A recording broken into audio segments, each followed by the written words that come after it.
Halo semuanya, selamat datang di channel yang tidak layak untuk dihina ini. Sebelum kita mulai, atur posisi santainya, bakar rokoknya, seruput kopinya, dan mari kita berhayal.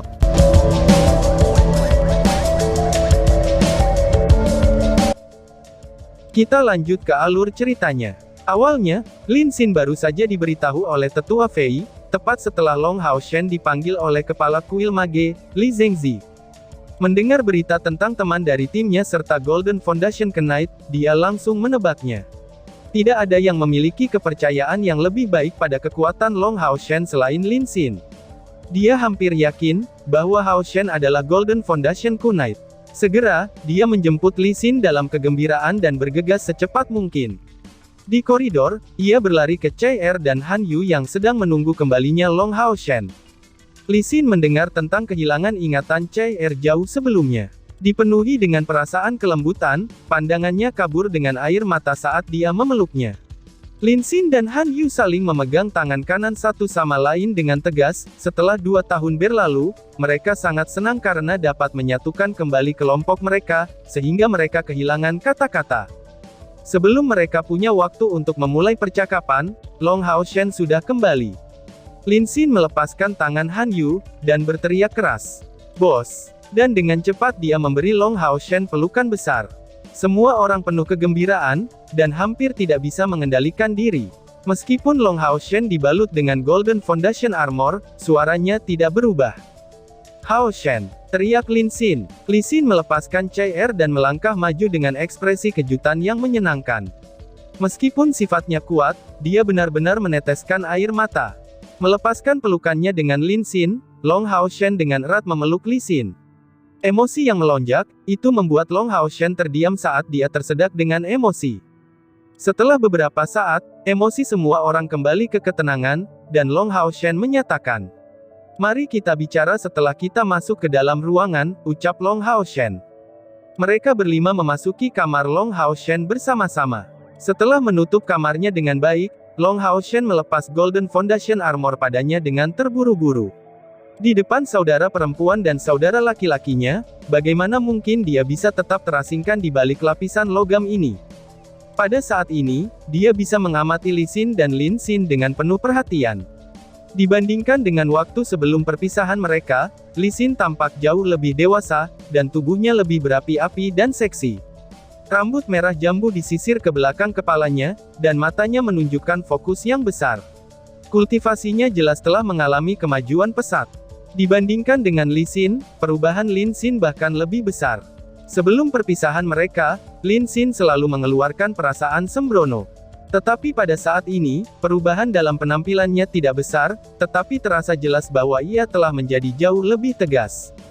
Dia juga tampak cukup bermartabat dan memberinya tatapan mantap, yang merupakan sesuatu yang tidak terpikirkan untuk menggambarkan masa lalunya. Secara khusus, ekspresi di matanya terfokus dan mantap, dan tidak lagi berkeliaran tak menentu seperti sebelumnya. Tampaknya dia telah sangat matang selama 2 tahun pemisahan ini. Tanpa melihat penampilannya, Long Haoshen mungkin tidak bisa mengenalinya.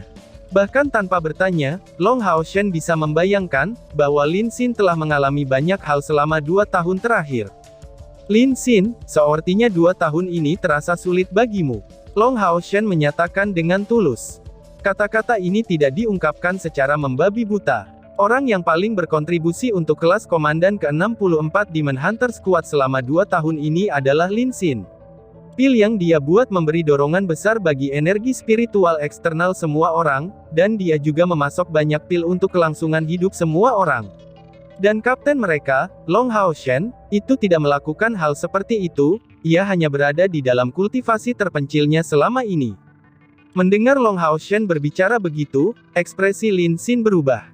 Tiba-tiba berdiri, dia berdiri lurus di depannya seperti anak kecil yang salah. "Kapten, jangan katakan itu. Apa yang aku lakukan itu wajar saja. Tapi, ucap Lin Xin. Li Xin tiba-tiba melangkah. "Biarlah, ini semua adalah masa lalu. Sekarang semua orang telah bersatu kembali dengan kesulitan seperti itu, untuk apa kamu ingin mengatakan itu?" tanya Lin Xin. Lin Xin menoleh untuk melirik Li Xin. Yang mengejutkan Long Haoshen adalah, Lin Xin yang awalnya jungkir balik untuk Li Xin, kini ia menggelengkan kepalanya dengan tegas. Xin aku harus mengatakannya bagaimanapun juga. Jika aku tidak memberi tahu bos tentang masalah ini, aku tidak akan bisa beristirahat dengan tenang selama seumur hidupku ini, ucap Lin Xin. Long Haoshen yang memahami keseriusan masalah ini, bertanya dengan bingung. Apa yang sebenarnya terjadi? Memangnya ada masalah apa? Tanya Ling Haoshen. Lin Xin menundukkan kepalanya sebelum menjawab. Aku tidak bisa menjaga Li Xin dengan baik. Selama perang suci ini, lengannya terputus oleh musuh, jawab Lin Xin. Apa katamu? Ucap Long Haoshen yang berdiri dengan terkejut secara tiba-tiba. Ekspresi matanya segera menjadi marah. Baginya, Li Xin tidak kurang dari seorang kakak perempuan yang memiliki hubungan darah.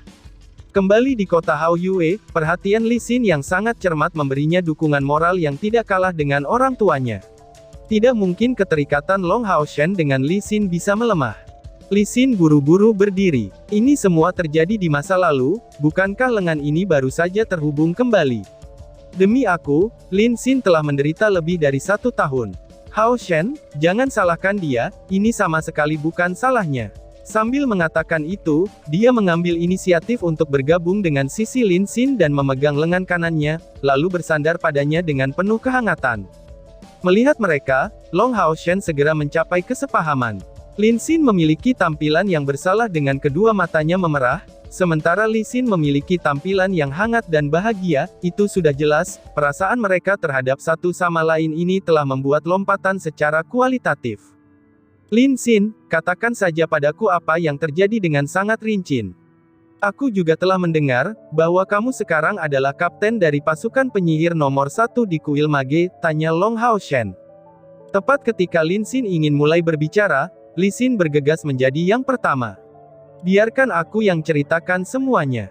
Jika kamu mendengarkannya, itu pasti akan berakhir sebagai pidato tentang dirinya sendiri, yang mencoba untuk mengambil semua kesalahan ini. Dia benar-benar buta dengan cinta. Tidak ada perang tanpa kematian dan terluka. Pada saat itu, dia sibuk membuat pil di dalam kuil, sementara aku berpartisipasi dalam pertahanan Tombal Mountain Pass, dan dalam suatu pertempuran, lenganku terputus oleh musuh. Setelah itu lenganku terpasang kembali, tetapi telah kehilangan banyak kelincahannya. Seperti orang gila, Lin Xin kemudian terus bersikeras bahwa dia tidak melindungi aku dengan baik. Dan kemudian dia berubah, dan mematahkan sumpahnya yang pernah dia buat, dan akhirnya mulai berlatih menggunakan sihir ofensif sambil mengembangkan semua jenis pil untuk mencoba mengobati lenganku. Sekarang lengan yang putus ini telah pulih sepenuhnya, dan setelah pelatihan dalam penggunaan sihir ofensif, itu sangat meningkatkan kemampuannya. Ia bergabung dalam pertempuran, dan naik pangkat dengan cepat karena kekuatannya sendiri dan kinerja yang luar biasa. Mendapatkan apresiasi dari para petinggi Kuil Mage, ia mengumpulkan tindakan militer hingga mendapatkan posisi kapten dari pasukan penyihir nomor 1, ucap Li Xin menjelaskan. Mendengar seluruh cerita Li Xin, Long Haoshen dan Han Yu sangat terkejut, dan Han Yu mulai bertanya. Apakah kamu benar-benar belajar sihir ofensif? Tanya Han Yu. Kisah Li Xin terdengar sangat sederhana, dan bisa terdengar seperti kisah yang sangat biasa dari sudut pandang orang luar. Tetapi dengan pemahaman Long Haoshen tentang Lin Xin, dia bisa merasakan, bahwa ketika lengan Li Xin telah terputus, Lin Xin sangatlah terpancing. Bahkan, alasan mengapa Lin Xin telah berjanji untuk tidak pernah belajar sihir ofensif adalah, karena kedua orang tuanya meninggal saat meneliti sihir di masa lalu. Bayangan ini memengaruhinya seperti yang mungkin dapat dibayangkan orang lain. Tetapi karena cedera Li Xin, Lin Xin benar-benar berjalan keluar dari bayangan ini. Demi melindungi Li Xin, ia belajar sihir ofensif. Seinstan ini, Long Haoshen akhirnya merasa santai, membuat penyihir yang tidak bisa diandalkan karena tidak bisa menyerang, akhirnya menjadi dewasa, dan akhirnya menjadi seseorang yang mampu melindungi kakak perempuannya dengan baik. Melangkah ke depan, Long Haoshen datang di depan Lin Xin. Melihat mata murni Long Haoshen, detak jantung Lin Xin segera bertambah. Siapapun bisa tahu kegugupannya saat ini. Li Xin tampaknya ingin terus berbicara, tetapi dihentikan dengan satu gerakan dari Long Haoshen. Mengangkat kedua tangannya, Long Haoshen meraih bahu Lin Xin. Sudah cukup saudara, hari-hari ini sangat sulit bagimu, ucap Long Haoshen. Lin Xin terbengong. Dia dulu sering membayangkan, bagaimana sikap kaptennya setelah mendengar cerita itu. Tetapi dia tidak membayangkan, bahwa dia akan menerima tanggapan ini. Air mata berkobar dari matanya. Selama 2 tahun terakhir, ia hanya membayar terlalu banyak. Kultivasi sihir paniknya bahkan sangat mengesankan Tan Wan, yang terkenal sebagai jenius nomor 1 dari generasi muda. Sambil mempertahankan tingkat kultivasi yang begitu panik, dia mengambil waktu di luar untuk mengembangkan obat untuk Li Xin. Waktu istirahat sesungguhnya yang dia miliki adalah di bawah 2 jam setiap harinya. Hanya dengan secara gila-gilaan memanjakan dirinya sendiri dalam latihan, dia dapat meringankan rasa sakit dan rasa bersalah yang dia miliki. Berkali-kali ia menghadapi situasi berbahaya dari serangan balasan elemental, tetapi meski begitu, ia terus memaksakan batasnya. Pada saat ini, kalimat sederhana dari Long Hao Shen membuat Lin Xin dapat merasakan, bahwa semua yang ia investasikan itu sepadan, dan kaptennya tidak menyalahkannya untuk itu. "Bos," ucap Lin Xin. Tekanan besar yang mengisi dirinya, akhirnya ditinggalkan, dan hati tertutup Lin Xin akhirnya terbuka total. Kehilangan suaranya dalam tangisan pahit, emosinya yang terpendam mengamuk seperti semburan gunung Merapi. Han Yu ingin maju untuk menghiburnya, tetapi diblokir oleh Li Xin. Dia memahami kondisi mental Lin Xin saat ini dengan sangat jelas. Sekarang dia akhirnya terbebas dari masalah-masalah emosional ini, dan membiarkannya menangis, isinya jelas jauh lebih baik daripada menahan sentimen-sentimen ini yang kembali ke dalam dirinya. Emosi Lin Xin berlangsung selama lebih dari 1/4 jam sebelum menjadi tenang. Meskipun matanya meradang karena menangis, penampilannya jelas jauh lebih lembut, dan perasaan hatinya yang tertekan akhirnya mengendur. Dia tidak memiliki tekanan mental yang besar lagi, tetapi kelelahan yang intens membuatnya langsung tertidur di pelukan Li Xin. Tekanan yang dia berikan pada dirinya sendiri, akhir-akhir ini terlalu banyak. Setelah mengeluarkan semuanya, dia perlu istirahat yang baik untuk membiarkan tubuh dan pikirannya pulih dari keadaan normal mereka. 2 hari kemudian, di benteng Tombal Mountain Pass. Apa yang paling diandalkan oleh kuil mage untuk mempertahankan Tombal Mountain Pass? Itu tanpa ragu adalah penyihir mereka. Kuil mage memiliki total 10 regu penyihir utama, dan semuanya terdiri dari 500 orang. Yang semuanya mencapai setidaknya tingkat ke-5 budidaya. Yang di bawah tingkat ke-5 hanya berfungsi sebagai pasukan cadangan, dan tidak diizinkan untuk bergabung dengan medan perang.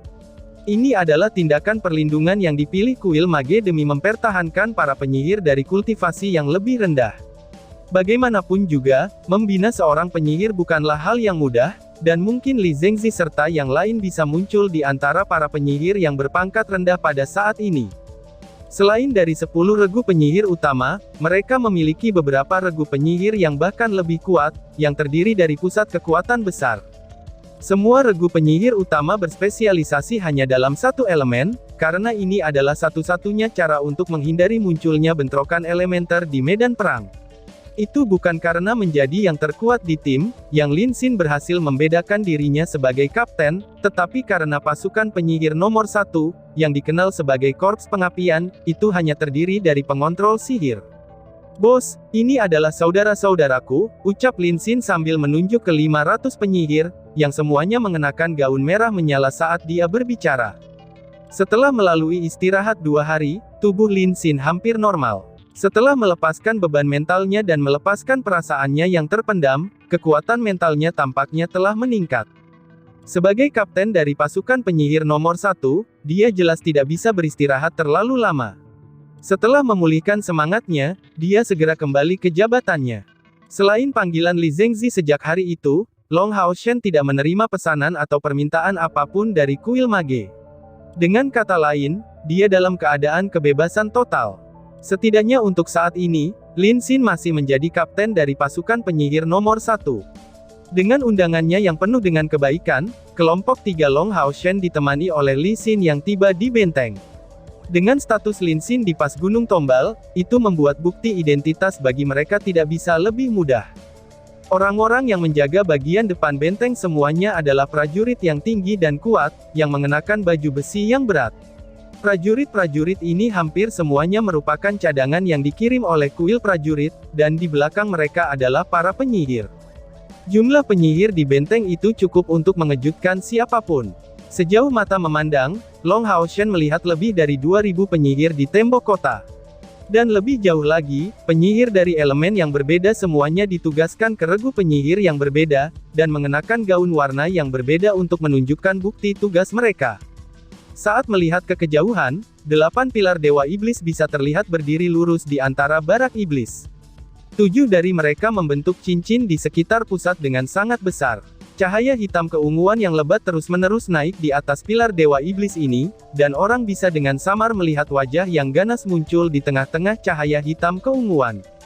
Neraka Iblis Marbas menduduki peringkat kelima di antara para Dewa Iblis. Seperti Dewa Iblis Kematian, Saminaga yang mengawasi Dragon Resisting Mountain Pass, Dewa Iblis Neraka berdiri di sekitar sini, dan mulai dari sini, mereka bisa melihat seberapa besar sisi iblis menduduki tombal Mountain Pass ini. Setelah Perang Suci berlangsung begitu lama, tombal Mountain Pass adalah pihak dengan korban paling sedikit. Ini bukan hanya tentang korban manusia, tetapi juga korban iblis. Itu karena dalam mayoritas absolut kali ini, penyihir dari kedua belah pihak ditentang, dan tidak ada yang bisa dengan mudah menembus formasi pertahanan musuh. Dalam hal kekuatan magis, tombal Mountain Pass tidak kalah dengan musuh sedikit pun, dan memiliki keunggulan medan serta memanfaatkan susunan magis mereka. Marbas bahkan kadang-kadang turun tangan secara pribadi, tetapi tidak pernah berhasil membalikkan keadaan, lalu kembali dengan semangat rendah karena kegagalannya setiap saat. Para penyihir api yang membentuk tim, mereka semua melihat kelompok Long Haoshen dengan rasa ingin tahu. Sepenuhnya mengenakan seragam armor emasnya, Long Haoshen tidak diragukan lagi adalah fokus perhatian terbesar. Namun, karena mereka disiplin, tidak ada yang berkomentar. Lin Xin menurunkan suaranya sebagian besar, dan bertanya kepada Long Haoshen. "Bos, kapan kita akan pergi? Ayo kita cari Yuan-Yuan di Benteng Tenggara," tanya Lin Xin. Di sebelah selatan tombal Mountain Pass adalah sisi kuil pejuang. Setelah bersatu kembali dengan Long Haoshen, Lin Xin menjadi lebih bersemangat untuk bersatu kembali dengan yang lain. Long Haoshen tersenyum tipis saat menjawab, "Jangan terburu-buru. Karena kita telah tiba di dalam pas Gunung Tombal, kita harus melakukan yang terbaik untuk membantu. Dan kemudian setelah beberapa pertempuran, kita akan melihat lagi apakah kita benar-benar dapat menemukan beberapa kontribusi untuk membawa bantuan kita ke Tombal Mountain Pass." Jawab Long Haoshen. Tentu saja, dia punya pemikiran lain ketika dia sampai pada keputusan untuk tetap di sini sedikit lebih lama. Kata-kata Long Tianying dan Li Zengzi membuatnya sangat menyadari, betapa pentingnya menyatukan 6 kuil besar secara nyata, dan mereka menempatkan harapan ini di pundak Long Haoshen. Untuk bergandengan tangan melawan ancaman iblis, pertama-tama perlu untuk memahami 6 kuil agung. Medan perang jelas merupakan tempat terbaik untuk itu. Tombal Mountain Pass kami kebal terhadap serangan, tidak perlu orang luar sepertimu untuk melakukan apapun, ucap seseorang. Suara dingin terdengar dari dekat. Kelompok Long Haoshen pun segera berbalik, hanya untuk melihat seorang pria dan seorang wanita yang dikawal oleh puluhan penyihir. Itu adalah Suan Yuan-Yan dan Tan Wan. Tan Wan berjalan di depan, dan Suan Yuan-Yan beberapa langkah di belakang. Keduanya sepenuhnya mengenakan pakaian penyihir, dan samar-samar mengeluarkan beberapa fluktuasi sihir yang kuat. Melihat mereka, Lin Xin tertegun, tetapi segera menjadi marah padanya, dan kemudian mengeluarkan teriakan dingin. "Apa yang baru saja kamu katakan?" teriak Lin Xin. Melihat Lin Xin, Suan Yuan-Yan memiliki tatapan cemburu yang berbeda. Ekspresi Tan Yan masih aneh, ketika dia dengan cepat menyapu Lin Xin yang berdiri di samping Li Xin, dan kemudian dengan dingin menyatakan, "Lintasan Gunung Tombal tidak membutuhkan orang luar. Lin Xin, sebagai kapten pasukan penyihir nomor 1, kamu masih membawa orang luar ke benteng tanpa persetujuan eksplisit. Hal ini akan dilaporkan ke kuil," ucap Tan Wan. Lin Xin mengerutkan alisnya, dan menatap Tan Wan dengan tatapan yang jelas dan rumit. "Nona Wanzi, mengapa ada kebutuhan untuk itu?" Ketika sebutan Nona Tan ini keluar, tubuh Tan Wan bergetar dengan jelas, tetapi dia dengan cepat menekan emosinya sendiri. "Kapten Lin, tolong tunjukkan dirimu dengan bermartabat. Aku adalah kapten dari Raging Wind Legion, dan tidak ada yang terlewatkan dari aku. Aku memerintahkan kamu untuk segera membawa orang-orang ini keluar, atau jangan salahkan aku karena menjadi kejam," balas Tan Wan. Regu angin Raging tidak termasuk dalam 10 regu penyihir utama, tetapi regu penyihir langsung berada di bawah kepala kuil mage, Li Zengzi. Setelah penanaman Tanwan berhasil menembus tingkat ke-7, Li Zengzi menempatkan pasukan ini yang dibentuk oleh penyihir unsur angin di bawah komandonya. Dalam hal status, Raging Wind Legion tampak jelas di atas 10 regu utama, yang mengatakan bahwa Tanwan tanpa kesalahan, itu adalah perwira atasan Lin Xin. Wajah Lin Xin memiliki semburat merah sebelum memiliki semburan hijau, tetapi di depan Tanwan, dia tampak tidak mau menyala seperti yang dia kira. Long Hao Shen menepuk bahunya, lalu tersenyum padanya. Biarkan saja Lin Xin, karena Tombal Mountain Pass tidak membutuhkan bantuan kita akan turun sekarang. Mengatakan itu, dia berbalik ke arah Chai Er dan Han Yu, dan berbalik menuju ke bawah dari benteng. Tunggu sebentar, kata Tanwan dengan tiba-tiba. Long Hao Shen berbalik. Apakah Kapten Tanwan memanggil aku? Tanya Long Hao Shen.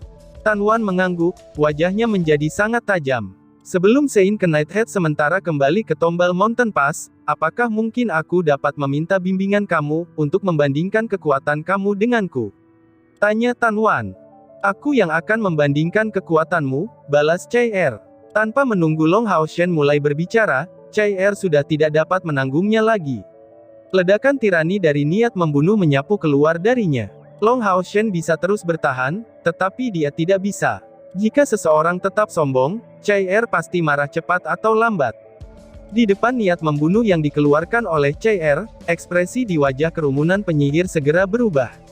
Di luar Tanwan dan Suanyuan Yan, mereka semua jatuh ke tanah, dan baru saja berhasil menahan tekanan gencarnya dengan niat membunuhnya, dan dengan cepat merangsang energi spiritual mereka. Tanwan dan Suanyuan Yan juga tampak gelisah. Suanyuan Yan telah melihat sebelumnya bagaimana Chai Er membuka segel lebih baik, tetapi Tanwan sangat terkejut lagi pada saat ini. Niat membunuh dari Chai Er membeku, dan tirani yang luar biasa keluar. Sebelum dia menggunakannya, dia tidak sedikit pun dibiarkannya bocor. Itu membutuhkan tingkat pelatihan dan penanaman yang cukup besar. Long Hao Shen menekan bahu Chai Er dan berkata, "Beb, lupakan saja. 6 kuil besar adalah keluarga yang sama. Kekuatan kita harus difokuskan pada musuh, dan bukan untuk pertempuran batin. Ayo pergi," ucap Long Hao Shen. Setelah mengatakan itu, dia menarik Chai Er untuk berbalik dan turun dari benteng. Li Xin menatap Tanwan sekilas, dan mengikuti kru Long Hao Shen keluar. Lin Xin tidak bisa membantu, tetapi mengepalkan tinjunya sambil menatap Tanwan dengan ganas. Selain itu, Suanyuan Yan mencibir. Lin Xin, jangan biarkan hal-hal seperti itu terjadi lagi. Kalau tidak, kami akan menuduh kamu melakukan pelanggaran, ucap Suanyuan. Keluar dari sini, apakah ini tempat bagi kamu untuk ikut campur? Balas Lin Xin. Kemarahan Lin Xin yang hampir seketika, itu langsung terbakar. Dia tidak dapat menemukan jalan keluar melawan Tanwan, tetapi Suanyuan yang tidak membuatnya takut sedikit pun. Kamu, Suanyuan yang juga tidak memiliki temperamen yang baik, dan menjadi marah pada Lin Xin. Menunjuk dengan tongkat putih di tangannya, dia membentuk panah cahaya dan menembakkannya ke arah Lin Xin. Lin Xin memiliki tampilan jijik. Matanya berbinar-binar dengan cahaya biru, dan tubuhnya segera bergelombang dengan riak berair. Pada jarak 2 meter, panah cahaya itu langsung membusuk, dan segera, tangisan Phoenix yang tajam naik di atas Lin Xin. Api biru yang kuat meledak dari tubuhnya, dan naik ke udara di sekitarnya. Di atasnya, Lin Xin memadatkan bentuk Phoenix, dan menghadapkannya ke arah Suanyuan Yan. Matanya juga meledak dengan niat membunuh yang bermuka masam, dan sudah penuh semangat membunuh. Cukup, berhentilah. Tanwan berteriak dengan marah, dan berdiri di tengah-tengah keduanya sebelum berbalik ke arah Suanyuan. Kita akan pergi, ucap Tanwan. Setelah mengatakan itu, dia berbalik dan pergi. Baik Suanyuan maupun Lin Xin, mereka berdua tidak bisa menanggapi Tanwan. Saat Tanwan menatap dalam-dalam pada api yang membubung di sekitar Lin Xin, matanya bersinar karena marah. Setelah mendengus, dia berbalik dan pergi. Api biru perlahan-lahan menghilang, saat Lin Xin meluapkan emosinya di udara, api segera menyebar ke segala arah. Di sisi lain, Li Xin mengikuti Long Hao Shen. Aku baik-baik saja kak, ucap Long Hao Shen. Long Hao Shen secara alami mengerti, bahwa Li Xin ingin menghiburnya. Li Xin menghela nafas lalu berkata, ngomong-ngomong, semuanya menjadi sangat sulit bagi Lin Xin. Kontradiksinya dengan Tan Wan dan Xuan Yuan sangat terkait dengan aku, ucap Li Xin. Oh, Long Hao Shen memiliki tampilan yang cukup ingin tahu. Aku menemukan, bahwa Lin Xin cukup hormat terhadap Tan Wan, tapi dia masih bersikeras mengkritiknya, ucap Long Hao Shen. Hanya 2 hari yang lalu, Long Hao Shen telah bertemu dengan kepala Li Zengzi sebagai kepala kesatria Sein sementara dari kuil kesatria. Bahkan dengan identitas Tan Wan di kuil mage, tidak mungkin dia begitu tidak sopan terhadapnya. Long Hao Shen memperhatikan sebelum itu, ketika Tan Wan berbicara kepada mereka, tatapannya terfokus pada Lin Xin dari awal sampai akhir. Kemarahan itu tampaknya jelas terkait dengan Lin Xin. Mereka tampaknya hanya menjadi target pada siapa kemarahannya harus dikeluarkan. Li Xin menjawab, masalah ini lahir dari kesalahpahaman. Ketika dia masih muda Lin Xin dulu tinggal di Tombal Mountain Pass, dan Tan Wan beberapa tahun lebih tua. Dia dulu selalu memanggilnya Nona Wanzi, dan karena dia masih muda, dia selalu merawatnya dengan baik dan memperlakukannya dengan baik. Lin Xin kehilangan orang tuanya sejak masih sangat muda, ia menjadi sangat sayang dan melekat pada Tan Wan. Tapi keduanya memiliki celah pada usia, dan Lin Xin telah bersumpah untuk tidak menggunakan sihir untuk melakukan serangan. Meskipun Tan Wan berulang kali mencoba meyakinkannya, dia masih tetap teguh dalam sumpahnya, ucap Lin Xin menjelaskan. Dan tiba-tiba saja bersambung. Sekian dan terima kasih banyak.